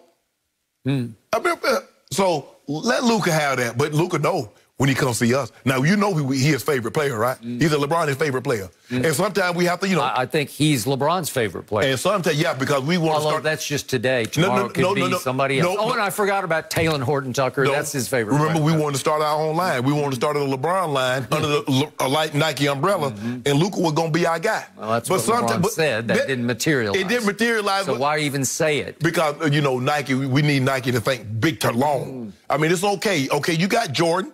But it's okay to start another one. Now, you had Jordan for almost 30-plus years. So now it's time to get another line. And I think Goat James would be a great place to start. But sometimes we have to, Luka, sometimes he get unruly, and we have to tear him up a little bit. Okay. Well, that's not hard to do at this stage and age, but the point is I appreciate you acknowledging that Kevin Durant is now the best player on the planet, and he has returned from being out of sight and out of mind. Skip, how did I acknowledge that? You acknowledged it. You said, I can't believe Kevin Durant isn't up there. Yeah, right, on the list. Yeah. Can you? He should be first. He is the most efficient scorer I have ever seen. Let me ask you a question. He'll get you 30 on 12 shots. I've never seen anything like it. So did these 7 guys, these 7 general managers and scouts, have they never heard of Kevin Durant? He didn't get a vote. No. Well, I said out of sight, out of mind. It's like he's disqualified because he missed a year. My guy makes everybody better. Your guy is 5th in the MVP odds. Really? Skip. Stop. You know what? You had all your... what would they pick to win the title last year? The Clippers. Everybody got the Clippers. The Clippers was favored more to beat the Nuggets. They were the best team. No, they weren't. No, they were. How'd that make you feel then? You the best and you got sent home. It's called looking ahead. Your whole goal, your sole goal for the year was to do in you guys, to put you back in your place. Skip. And we didn't get there. No. Why y'all over there talking and putting up billboards, Kawhi time, and got little keychains dangling and yakking, Pat Bev. You know it's over for y'all. How Pat Bev go talk about, you know it's over for y'all, and then go tell Steph, your time's up. It's our time now. Really? As Jared Dudley said, those boys did not want to be in that bubble. They didn't want to see. That's right, Skip. They did not. Skip, it's like the octagon. There's no bubble anymore. Skip. LeBron is not protected by the bubble. That's the octagon. Everybody do all that yakking, but they don't want to be in that cage. Oh, really? And when they shit, now what? The only way you can go out there, they open the door and they drag you out, you go over the top. You're saying the Clippers were afraid of They were afraid of that bubble with us. Stop it. They was afraid of that bubble with us. Yeah. Just watch how much LeBron plays. He's going to be playing every game, every night. That's what we do. Especially when they can win by 30 and he can get 15 in the fourth quarter. No. I mean, we're going to try to do people in early, but we got that second unit. I'm looking forward to so much LeBron to talk about very soon. Always get you guys going over there. No mercy. Saturday with a spot in the college football playoff potentially up for grabs. The Big Ten's best battle for the conference crown. Number 14 Northwestern takes on Justin Fields and number 4 Ohio State in the 2020 Big Ten Championship presented by Discover. It all starts with the big noon kickoff pregame show live on site from Indy, followed by the Big Ten Championship at noon Eastern, only on Fox. I am so looking forward to that one. Getting to Indy this weekend. Well, the Ravens now find themselves in the thick of the playoff hunt after Lamar Jackson's heroic fourth quarter comeback from the locker room on Monday night. After the 47-42 win, the Ravens are now 8-5 and have won their last 2. Former All-Pro quarterback Antonio Cromartie is now joining us. So, Crow, how far can Lamar take these Ravens? Honestly, I don't know how far he can take them. And I say that because the inconsistent play that we're seeing him throughout the whole entire season. And the biggest thing is he's trying to prove everybody he can be a pocket passer when realistically his best job is outside the pocket and throwing the ball down the middle of the field. We've seen him throw the ball outside on the numbers and it hasn't been that great. So, I don't know how far he can take him. I mean, he's still playing like he's the same way he did at Louisville. They can win the games but can't get to the big game. So, I don't know how far they're going to take him, how far he's going to end up taking him because he can't do it consistently. And he can't throw the ball outside consistently to receivers, which he doesn't have. I mean, his best receiver is Andrews, the tight end. So I don't know how far this team can go when your number 1 receiver actually is a tight end. So, Crow, you're saying you're not that sold on Lamar going forward, as in maybe he was a little bit of an overrated MVP coming off last year? No, I don't think he was overrated. I think he had a heck of a year as an MVP year. But what you see from him now is it's the non-consistent throws that he's throwing on the outside. He can't throw the ball outside. When he gets the ball outside on the run, I think that's his best threat because he has a run and pass option. So I think if the Ravens offensive coordinator and that staff can get him on the outside and give him that RPO type look, I think you can go far. But how far can you really go when your number 1 receiver is a tight end? Okay, so let's say you're playing the Ravens in your heyday. is a Pro Bowl corner, and you've got Hollywood Brown single coverage. How afraid are you of Lamar, as Shannon says, jumping out the window, and all of a sudden you got to go try to track him down? I'm not afraid at all because I know I can track him down. Same thing with Hollywood Brown. That's something I was never be worried about. One thing is Hollywood Brown's what, 165 pounds? Yep. He can fly. He can fly now. And back in my heyday, I know you can fly too. Yeah. So you know, me press up against somebody the whole entire game, I'm just gonna try to beat him up and put him out of bounds the whole entire game. Now you eliminate that one option. Now he has to try to find the other options to go from there. I agree with Crow because right now, as we said, Skip, Buffalo, Steelers, Browns, Chiefs, Titans, Colts. The Ravens win, they get in. Do I believe they can beat the Chiefs? I don't. The Titans have seemed to have their number because they can't do anything with Derrick Henry. And so now Derrick Henry runs the ball and he play actions you. And what those teams have done with Lamar is force him to beat him throwing the football. They said, we're not going to let your legs beat us today, Lamar. Throw the football. Now, could they beat the Steelers? Yeah, I believe they could beat the Steelers. Could they beat Buffalo? I don't know. Buffalo's offense, because if you look... You remember Lamar at Buffalo last year? He was really good. He was throwing darts. That was last year. But Skip, and plus their defense is not the same as Skip. We just saw Baker Mayfield just go up and down the field on that defense. And we've seen teams go up and down the field. For whatever reason, they don't seem to have the same bite that they had last year. So when I look at it, how far... Everything's going to be predicated on who they get the first matchup. If they got the Steelers, could they beat the Steelers? Yeah, they could beat the Steelers, Skip. If they got the Colts, they've already beaten the Colts, sure. But do I think they could beat the Titans if they got the Titans again? I don't know, Skip. So how far is going to be predicated on who they get the first-round matchup. They get the wrong first-round matchup, they can be out. They get the right first-round matchup, they can go on another week. But do I see them beating Kansas City or beating the Titans and advancing all the way to the Super Bowl, Skip? I don't see that happening. So, more than either of you two, I believe in Lamar Jackson and I believe in the Ravens. I believed in them so much going into the year, I picked them to win it all this year, and I'm going to stand by that. Even though they got to fight their way just to make it into the playoffs. Well, they have the easiest remaining schedule. If you can't beat Jacksonville, Cincinnati, okay, the Giants. They should. I do believe that Monday night's going to be a springboard for a team that was COVID-racked the whole year. It completely knocked them off kilter, out of schedule, off balance.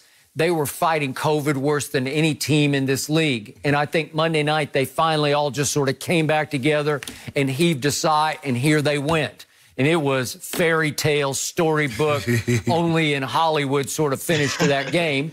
And I do think it's going to create some genuine momentum for them through 3 fairly easy games that they should win. Right. And here's my point about Lamar that I cannot explain. In big games at home in Baltimore, he has been pathetic. He has been scary bad in 2 home playoff games. He was scary bad against my homeboy and against Roethlisberger at home this year. Right. They lost those games. And those 4 combined games, he's horrible. He's fumbled 9 times and lost 5, thrown 5 interceptions. His QBR is a grand total of average 24 on a scale of 0 to 100. He's just been bad at home. He's been great on the road. He was great the other night at Baker. He was great at Mahomes. That's when I first realized, wait a second, Lamar's going to be special in this league. Remember that game? Yes.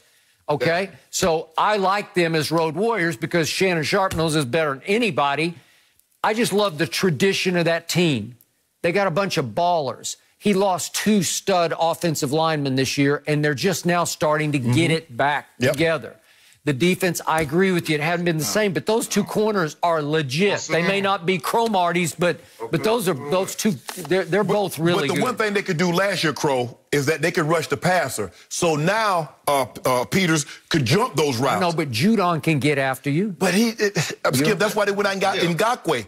Because they wouldn't get there. You're right. And they still, I mean, Baker was unscathed. And I thought Calais, is he on his last legs? I thought he was the perfect sort of Ozzie Newsome memorial signing. That's how the Ravens go get Shannon Sharp later in his career, and he comes in and he's big play Shay, right? Yes. Well, I needed big play Calais, right? You got to think about this. They gave up 42 points to Baker Mayfield in that offense. One, they can't stop the running game. They're still having trouble stopping the running game as the Ravens defense is. So you got to think, if you got a good running game, what does that do for you in the playoffs? If they face like you say, Shannon said, face anybody good that has a good running game, they're not going to make it past the first round, whoever they play first, because they cannot stop the running game. And like you say, we said, Shannon, earlier, if you can make him throw the ball and make him throw the ball on the outside, you got a better chance at winning the game with him trying to run with it. I mean, say when him throwing the ball down the middle of the field to Andrews or down to Hollywood Brown down the middle, or even him gets outside of the pocket and have to run past Reed. But when you look at the whole entire Ravens team as a whole, like you said, it hasn't had a bite. If they don't bite, they can't stop the run. And honestly, with the injuries they're having on the back end, even with Marcus Peters not being fully healthy, you can attack that secondary as much as possible. But remember, I do remind you, Cleveland came in #1 rushing attack in pro football, so there's no shame in getting run on by Cleveland. But, Skip, if you can't, think about it, if you can't stop the Titans, how do you beat them? If you can't pressure Mahomes, how do you beat him? Remember what he did? They didn't get no pressure on him. You see what Mahomes did? He made it. It got very ugly very quickly in Baltimore. It's not going to be any different. These teams, like I said, they've beaten Cleveland twice. They went to Indy, beat Indy. But when you look at it, the Chiefs, Titans, or Buffalo, do you really believe they could beat one of those? On the road, I do. Has Tennessee not been more vulnerable at home? Well, Tennessee can't rush. What did Baker do to Tennessee at home? Tennessee can't rush the passer either. Okay. But that's not what Baltimore does really well. So the thing is that when you get to the playoffs, Crow, and correct me if I'm wrong, you really get to hone in. Okay, this is what they do. We go back and look at all 16 games, and there were no preseason, so we can't look at preseason. We look at all 16 games, and what we've identified is that they're a better team when Lamar does this and this and this. So we're going to take this away, and we're going to make him go elsewhere. If we blitz him, we're going to blitz him in his face to make him go from his non-dominant arm. And that's how you beat teams. If you beat me with your secondary option, Skip, I got to give you credit. Oh, congratulations, man. Good luck. Stay healthy. But Chiefs, Titans, I don't think they match up favorably with Chiefs, Titans, or the Bills because they don't pressure the quarterback and they don't stop the run. Hey. And you gotta think about this, Skip. Another thing about the playoffs is when you're going into the playoffs, like Shannon said, you tone in on everything they do well. So what do you think pass rushing gonna be? Don't go above the quarterback. That's all it's gonna be. Make him stack up in the pocket and throw every single pass. Don't let him get outside the pocket. Right. It's gonna be a point where they're gonna have to design plays for him to get out of the pocket because if they send him in the pocket, they're not gonna let him do that. You saw that, and that's how you're going to attack Lamar Jackson. You got to keep him inside the pocket and make him make the tough throws, which we've seen in this season and part of last year that he cannot make those tough throws. Crow, as fast as you were, you versus Lamar in the open field, I got Lamar. Oh, I guarantee you'll lose all your coins. You're going to lose all your chickens. On that note, we will wrap it up. Crow, we appreciate your time as always. We'll check in with you very soon. No mercy. Yesterday on his Instagram story, LeBron posted a news article from 10 years ago that read, quote, Orlando GM called out LeBron after he announced his decision to join Miami in 2010. LeBron responded by dropping 51 on his squad. LeBron had the caption, bark up that tree will fall on you, ending with the crown emoji. We're talking about 10 years ago. Shannon, what do you read into this? Probably he heard some chatter. Chatter? About somebody go do this and somebody else go do that. I have heard no chatter. Yeah, like I say, LeBron hear all things. And so he had to remind them, you bark up this tree, trees fall on your head and make it hurt. Really? Yep. Yep. Well, who's chatter? It don't matter. I want to know. It doesn't matter. We got ears, we hear everything. Keep our ear to the ground. Oh, that's what he said? Okay. Mainly, you Skip, look. Okay. For whatever reason, no matter what LeBron does, somehow somebody is better, somebody is going to do this, somebody's going to do that. But LeBron says, I hear all this. And all you do is when you talk, when you say, I'm going to make you eat those words. Like that general manager from Orlando. Why? LeBron wasn't coming to you. 10 years ago. It just don't matter. And the great ones, they always find motivation. Now, you told me Michael Jordan would get upset for no good reason. He got mad at Calipari because he said he didn't like the way he was standing in the coach's box. That is correct. The way he strutted up and down. George Carl, he said, George Carl, we went to Carolina, he wouldn't even shake my hand. We didn't acknowledge me. That was at dinner. Exactly. Yeah. So they happen to be in the same restaurant. Okay. So the greats find motivation. I'm sure Tom Brady somehow, somebody said something or done something that got Tom motivated or and that's what they do. Well, they that kid at Pittsburgh one time said, I guarantee we're going to beat the Patriots at New England. And so Tom goes deep to Randy Moss and ran all the way to the end zone, got in that kid's face. Got in his face. You proud of that, Skip? I thought you weren't supposed to taunt. It's just psycho talk, I tell you. So in other words, don't taunt him then. Don't taunt him. But you know somebody said something and he heard it. And he just said, that's code. Decipher it however you want to. Bark up that tree, emoji tree. Tree fall on you. That emoji tree will fall on you. So should I be worried that a tree is going to fall on me? Trees fall on the head. In other words, it's going to hurt. Should I be worried that I should stay 6 feet away from our Christmas tree because it just might fall right on my head? Have you said something? I don't know. Inflammatory. I say something every day. I tell the truth about this guy. Okay, well, be careful then. So his tree fell on the poor Heat in Game 1 after they lost Goran Dragic, their leading playoff scorer. Then they lost Bam, their heart and soul, probably the most valuable player in the big picture on their team, even more valuable than Jimmy Butler, and he was gone. So in other words, let me ask you a question. In all sincerity, you believe that if they'd have had Bam and Dragic, they would have beat the Lakers? I think it would have gone 7 games, and then I don't know what would have happened. I would have liked to have seen a Game 7 because your team does not have a bona fide, legit, proven closer. I would like to see a game go deep and see what happens. You do know my guy is the greatest Game 7 player in NBA history? That's what the numbers say. Now, you a numbers guy. That's what the numbers say. Game 7s, let's see. He beat my Spurs after they got shot in the heart by Ray Allen at the end of Game 6, and they could not pick themselves psychologically up off the mat. They were basket cases that night in Game 7 at Miami. It should have been over. They were ready to pop the bubbly. They were rolling out the champagne that night. I think we're 5-2 in Game 7, Skip. We averaged about 35 points a game. Nobody else can say that. And then Game 7 at Oracle after Draymond had gotten suspended for Game 5, right? And then the momentum swung hugely, and then Kyrie hit the shot of shots. Skip, I don't really want to go back and go game by game. I can tell you the game. I can go back and tell you we did this against Boston and we did this against Indiana. But you know the story. You know what we've done. All I'm saying is that if we had gotten to, which I knew we weren't gonna get to, a Game 7, it'd have been over. So this felt to me like one of those weird late night fourth glass of wine posts. Well, seriously, it's just weird. It's like, where did this come from, LeBron? You got to explain yourself. I got it last year because he started using the hashtag, which is cool. I liked it. It was effective. Hashtag washed king. Yeah. It felt like he was washed. And we kept, or at least I kept we're not going to do it again. Oh, you called for the blue. You were still calling for it last year. We had the playoff. And you calling for a blooper tape. Yeah, because he was blocked by Hazonia. Yeah, he was a basket case that first year. 27-8-8. It was Michael B. Jordan, right? And then you chasing Michael B. here in L.A. And then you wanted to be Michael B. And then you had the nerve to talk about LeBron should have been comeback player of the year. Well, seriously. No, it ain't no serious. Well, come on. And yet I conceded to you.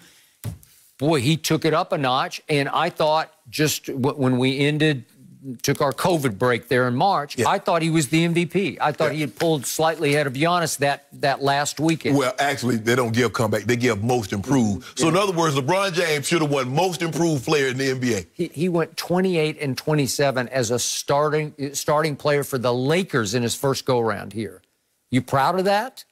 Skip. 28 and 27. They missed the playoffs. He didn't demand. Look here. He came here. He came with no other. Kawhi went to the Clippers and demanded that they go break Paul George from the OKC. Remember that first year? He posted a month out from the end of the year. I've gone into what does he call it? Playoff mode, or what is it? We're hurt. Our grown was still bothering. It was not. We came back too soon. 100% back. But you saw what he said. Don't make these trees fall on your head because they hurt. Giant redwoods and sequoias. Yep. That's what we cut down and fall on you. Okay, well, just tell me who you're after, and I got it. And that don't matter. Just let you know that the trees, we do cut down big trees. I ain't talking about them little Christmas trees. I'm talking about big ones because we want to make it hurt. We want to send a statement. I fear no tree falling on my head when I say that LeBron and company proved little to nothing in the bubble because they were the only team that stayed together and wanted to be in the bubble thanks to LeBron James. I give you that. That's why LeBron the GOAT. How many guys can keep their guys together when they start splintering? That's what the great generals in history are able to do. The great generals didn't have to go into bubbles. Yeah, they NBA champions. When you think they go on the battlefield, that's a bubble. Oh, okay. Ain't like you get to leave and go wherever you want to go, how you want to go. Well, it's a long bubble. Yeah. It's 3 months, and LeBron did it. He kept them together, and they were the last team standing in the bubble, and they won the COVID championship, and I give you that. Asterisk, but it was good. But off that, he's gloating about, better watch my tree falling on you. Merry Christmas. If you talking about the GOAT, and you're saying so, if you're not talking about him in a positive light, be careful, because trees falling out here. Now, I'm going to make you remember, I hear everything. I got to go, I'm like an elephant when it comes to that, Skip. I don't forget anything. So I just want you to know, he hears it all. And what he don't hear, I tell him. Okay, good. I'm just picturing you calling him up after every show. Hey, LeBron, did you hear Can you believe what he said today? Yeah, I have a feeling that could be happening. The 5 horsemen, we ride together. Oh, the 5. Oh, okay. No mercy.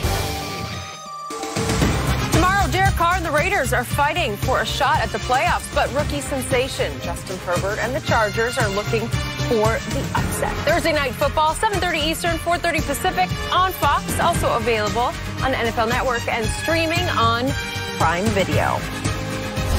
Number 3 overall pick. LaMelo Ball has played in 2 preseason games with the Hornets in the past weekend. All it took was a few highlight plays to get his father, LaVar, talking again. During an Ask Me Anything with Bleacher Report, a fan asked LaVar who would win a game of one-on-one, LaMelo or Steph Curry. To LaVar, the answer was obvious as he replied, quote, "Stop it, LaMelo. Steph is too little. He's only like 6'3" or 6'2". LaMelo is taller than him and longer than him. So, Shannon, is he right? No. Man, I love LaVar. LaVar wrong on this one, Skip. First of all, if we play it, make it, take it, because Steph going to score every time he get the ball, because Melo ain't playing no defense. And when Steph handles, he going to the rim, he going to get whatever shot he wants. Skip, here's the thing. LaMelo is 6'7", 180 pounds. Steph is 6'3", 185. Yep. So who's the big? He's the taller man, but he's not the bigger man. And if he had a post-up game, I would say, well, okay, sure, LaMelo could be. But Skip, a post-up game is developed. There are very few players that's ever come into the league and right away knew how to post up. Jordan worked on it. He developed that post-up. Kobe developed that post-up. LeBron, Elijah, they developed post-up. He's a perimeter player. And he's 3 of 12 and 3 of 15 from the floor in the preseason. That doesn't bode well for one-on-one. Now, if you're playing Shaq, that's another thing. Shaq just go and dunk on you down the paint. I'm taking Steph. I'm taking Steph. Why can't LaVar help himself? He can't. Why does he have to do it to his youngest son the way he did it to his oldest son? Why do we have to invoke the name of a 2-time MVP, Steph Curry? Lonzo is better than Steph before he even dribbles an NBA basketball. He's better than Steph Curry. What? You can't do it because the kids can't live up to this kind of billing, this kind of hype. And once again, LaVar is promoting himself at the expense of his sons. And he obviously loves his sons dearly, so why would he help destroy his sons by painting bigger and bigger targets on their backs that they can't live up to? I guess he says, look, my boys, I've been doing this their whole life. They're used to it. But, Skip, the NBA has a different... I think the thing is, Skip, what it is with Steph is that you look at him, he's 6'3", he light skinned, he ain't got no big muscles, he don't jump high. So everybody, I beat Steph. Hey, seriously. You want to talk some natural strength? Steph is naturally strong. You can't do what he does without strength in this league. This is a man's league. Well, let me ask you a question, Skip. How Melo going to stay in front of Steph? He would not be able to. And by the way, I watched a lot of Steph last night, and he got off to a crazy hot start, but he looked like a two-time MVP last night. He scored 29 points in 28 minutes. Yes. That worked, and he cooled off later, but he was 11 of 21, 5 of 13 from three. He's still Steph Curry. He had 4 assists. Boy, he looked really good to me. Yes. Really good. Like, could lift them to the edge of the playoffs. Like, they're going to be the 8th kind of playoff team without Clay. I think the thing is, Skip, because he's not 7 foot tall like KD. He's not 6'10", 6'11". Like, he don't have great strength and great size like LeBron and AD. So, Skip, he's a guard. And guards really don't win MVPs. I mean, you got him, and you got to go back to AI, and then you got to go all the way back to, point guards, Magic Johnson. But, so you look at Steph like, oh, man, I D-step up. Okay. Okay. So, to your point, he plays little to no defense, and he really can't shoot a lick. He couldn't shoot a lick in that Australian league. And he's going to have to develop. He made one the other night from the corner. I was like, wow, because he's got the funky, weird set shot, sort of sideways set shot. Not as exaggerated as Zoe. It's weird. Yeah. It's a little off. Right. It's a little... It's not. There's nothing conventional about it. I think he's a better passer. I don't. You don't think he's a better passer? No. Maybe flashier. Flashier passer. I would agree. But here's what gets me about both these kids, and I'm still the biggest Lonzo fan, and I believe he's going to find new life and success with obviously Zion in New Orleans. But we take LaVar. I'm pretty sure he was born in Compton. He ended up going to high school out in San Fernando Valley. But still, he's got some Compton in him because he played football. And I don't think you'd want to mess with LaVar. How tall is LaVar? 6'6"? Yeah, 6'5", 6'6", yeah. Okay. Played tight end in football, your position. Yep. I think he's a tough guy. Yeah. His 2 kids don't come across as tough guys. I don't see the sort of quote-unquote killer instinct in either one of them. And now I'm watching LaMelo, and I know it's very early, small sample size, but he plays happy-go-lucky basketball. He makes the 3 from the corner, and he's like, yeah, I made it, with a big smile. Like, it's laughy to him. Like, oh, I made a pass over my shoulder to the trailer who dunked it. Right. It was fun. It's great. It's all happy-go-lucky. Jordan never did that. LeBron doesn't laugh through a basketball game. I'm just saying. He's young. What is he, 18, 19? He's 19. Yeah, right? so he's young, Skip. It's going to come. I'm just saying, do you see that dog, as we talk about, in either of these kids? I don't see it yet. It's almost like LaVar was too good to both of them and spoiled them a little bit and didn't make either one of them those kind of tough kids that you see come into the league and they are hungry. Well, Skip, they're from the Valley. It's a different mentality. I just think the thing is that it's different now, Skip, because if I'm not mistaken, I think he has more followers than Zion. So it's a different era now in how guys think and how guys are. It's gonna. I mean, it's happy-go-lucky now. It's the preseason.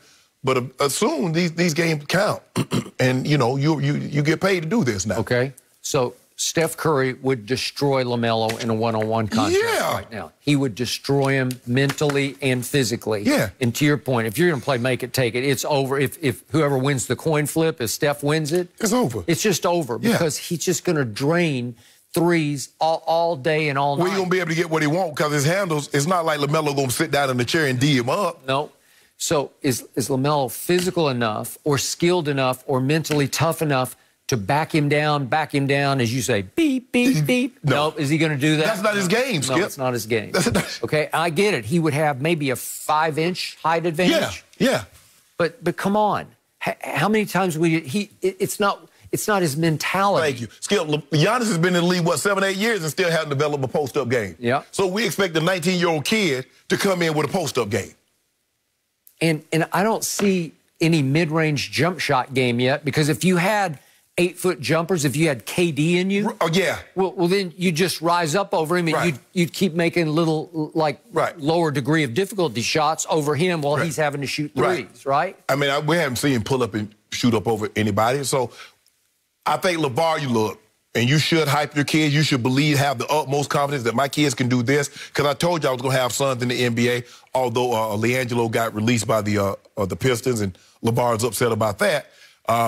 You know, sometimes I think LaVar should be happy that he got 2 sons in the NBA and not all 3. That doesn't make you a failure if you don't get all 3. It's like my mom said, well, damn, my daughter, she didn't play professional anything, but you had 2 sons playing in the NFL. Mom, you good. I'd say. You know what I'm saying? And so, but when I look at, like I said, LaMelo might turn out to be this historic figure that his dad believes he's going to be.